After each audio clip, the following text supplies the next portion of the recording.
बहरोड के उधनवास गांव में 30 अप्रैल को खंडर मकान में मिली युवक कृष्ण की लाश का पर्दाफाश करते हुए पुलिस ने 2 हत्यारों सहित एक महिला को गिरफ्तार किया है।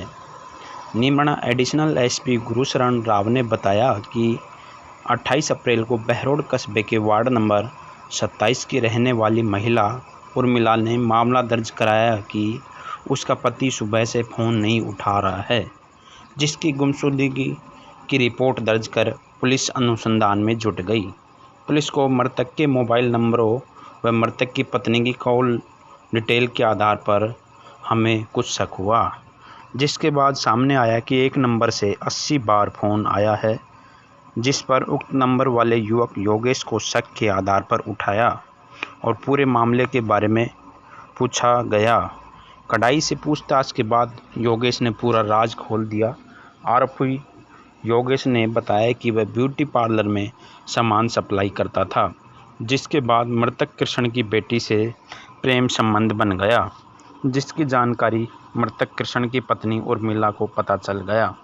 मृतक कृष्ण को आरोपी योगेश के बेटी से प्रेम प्रसंग के बारे में पता चलने पर अपनी पत्नी व बेटी को समझाया, लेकिन दोनों नहीं माने और मृतक के बाहर जाने के बाद आरोपी योगेश का घर पर आना जाना लगा रहा। मामले में दिलचस्प बात यह है कि महिला का प्रेम प्रसंग अपने देवर के साथ चल रहा था।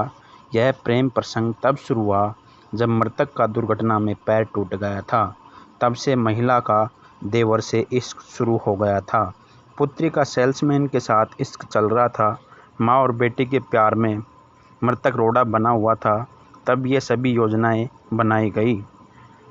हटाने के लिए बॉयफ्रेंड योगेश ने अपने मित्र को मात्र 10,000 रुपये की सुपारी देकर प्यार में रोड़ा बने युवक कृष्ण को मौत के घाट उतरवा दिया, लेकिन ये आज़ादी कुछ समय की रही। पुलिस के शिकंजे में आरोपी आ गए। महिला उर्मिला ने अपने पति को रास्ते से हटाने के लिए योगेश को साथ लिया और पति की हत्या के लिए पूरी प्लानिंग तैयार की। पुलिस ने बताया कि मृतक कृष्ण लोडिंग टेम्पो चलाता था, जिस पर आरोपी योगेश ने अपने साथी मोनू को साथ लेकर माल लोडिंग का बहाना बनाकर बड़ौद बुलाया और पीछे से कुल्हाड़ी से वार कर घायल कर दिया, लेकिन मृतक अपनी जान बचाने के लिए एक सुने मकान में जा छिपा। लेकिन आरोपियों के द्वारा फिर भी उसका पीछा नहीं छोड़ा और मकान में जाकर फिर कुल्हाड़ी से वार कर हत्या कर दी और मौके से फरार हो गए।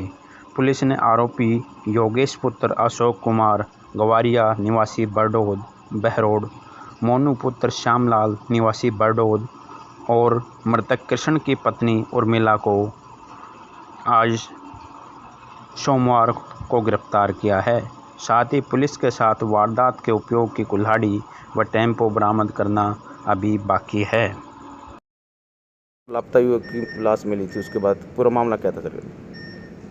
दिनांक 28 तारीख को शाम को 8 बजे कृष्ण धोबी की पत्नी उर्मिला ने एक गुमशुदगी पुलिस थाना बहरोड में दर्ज कराई थी कि मेरा पति सवेरे गया हुआ है और उनका मोबाइल बंद आ रहा है और किसी आदमी ने उठाया और बोला कि अभी बात करवाता हूँ और उसका फ़ोन बंद आ रहा है, तो उसकी जांच कराना है। वो अभी तक घर पे नहीं आया है, जिससे बार बार यहाँ पर 2 दिन तक जब थाने के चक्कर लगाए तो हमें डाउट हुआ। हमने उनके मोबाइल नंबर लिए, उसका तकनीकी सहायता ली और उस आधार पर उसका रूट ट्रैक देखा तो उसकी लोकेशन बड़ौद क्षेत्र में आ रही थी और इसी आधार पर जब तकनीकी विश्लेषण पूरा हुआ तो जो उर्मिला थी उसके कॉल डिटेल्स और उसकी बिटिया की कॉल डिटेल्स का एनालिसिस किया, जिससे एक संदिग्ध फ़ोन करीब 80 बार आया था, जिसको योगेश नाम का आदमी था गवारिया जाति का। उसको हमने पूछताछ के लिए बुलाया और जो ही उससे हमने कड़ाई से पूछताछ की तो वो टूट गया और उसने बताया कि मैं उर्मिला नाम की जो धोबी महिला है और जो ब्यूटी पार्लर चलाती है उसको सामान सप्लाई करता हूँ और मेरा उस घर में आना जाना है। उसकी बिटिया ने मुझे बताया कि हम अपने पापा से बड़े परेशान हैं और हमारे पापा कहीं हमको जेल दे के नहीं मार दे। तो मैंने भावावेश में आके और मेरा जो रिश्तेदार है मोनू, उसको मैंने कहा कि एक आदमी को सुलटाना है। इस पर मोनू तैयार हो गया था और करीब 10,000 रुपये की फिरौती की बात हुई, जिनमें से 5,000 रुपये तो उसने अपने मोबाइल से दे भी दिए मोनू को। और फिर 2 दिन बाद में ही इस घटना को अंजाम देने के लिए योगेश ने जो षड्यंत्र रचा था, उर्मिला ने जो षड्यंत्र रचा था, तो मोनू, क्योंकि जो मृतक था कृष्ण वो ऑटो चलाता था, उसके साथ बैठ के और श्याम धर्मकांटा होते हुए बड़ौद क्षेत्र में गया और जो पहाड़ियाँ हैं बड़ौद के पास में, उसमें ले जाके उसने पीछे कुल्हाड़ी से वार किया। वो खून में सन्न हो गया था एकदम, और उसने पूछा भी था कि मुझे क्यों मारना चाहता है, तो उसने बताया कि ये तो योगेश बताएगा। योगेश को फ़ोन भी किया पर योगेश उस समय नहीं पहुंचा। तो फिर यूँ ही मोनू ने उसके स्कूटर को साइड में करने की कोशिश की कि यहाँ कोई देख लेगा, उतने में ही वो जो मृतक था वो घायल अवस्था में दौड़ता हुआ उस मकान में चला गया जो सुनसान जगह पे था और अर्ध निर्माण में था। वहाँ पर भी मोनू ने उसका पीछा किया और कुल्हाड़ी से गर्दन पे 6-7 वार किए, जिससे कि उसकी मृत्यु हो गई। उसने हत्या कर दी कुल्हाड़ी से और उसके पैर बांध दिए। सर यहाँ से किस तरह उसको बहला कर ले गए? इसको सामान के बहाने ले गए थे, किस तरह क्या था? योगेश ने मोनू से आपस में बात कराई थी कि वो चूँकि कबाड़ी स्कूटर का धंधा करता था, तो कबाड़ी का धंधा करता था, तो कबाड़ी का सामान उठाने का क्या चलेगा। सर महिला का इससे कितने दिन से संबंध थे? महिला का अभी जो हमारा प्रारंभिक इन्वेस्टिगेशन हुआ है उसमें उसके देवर जो है महेंद्र, उसका 3-4 साल पहले एक्सीडेंट में पैर टूट गया था मृतक का, पति का कृष्ण का पैर टूट गया था, तो वो बेड पे था। इसी दरमियान उसका अपने देवर महेंद्र से प्रेम संबंध हो गया था, जिसको अवैध संबंध हो गया था, और उस समय से ही उसका पूरा झुकाव तो जात वो देवर के साथ हो गया था, महेंद्र के साथ। सर जैसे मृतक की बेटी ने बताया कि उनके पापा उनको मारना चाहते थे, शक था या कुछ और कारण था उसमें?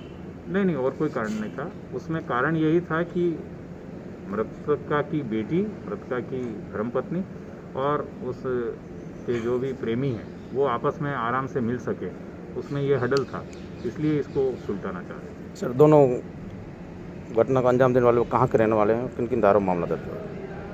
ये दोनों बड़ौद के रहने वाले हैं, योगेश और मोनू, और हमने इनकी निशादेही से अभी बरामदगी करनी है, पर इन्होंने कुल्हाड़ी से वार किया है। मृतक का मोबाइल भी अभी हमको ढूंढना है, और जिस स्कूटर पे वो गया वो स्कूटर भी हमें ढूंढना है, जिसका अनुसंधान जारी है, जो अति शीघ्र हम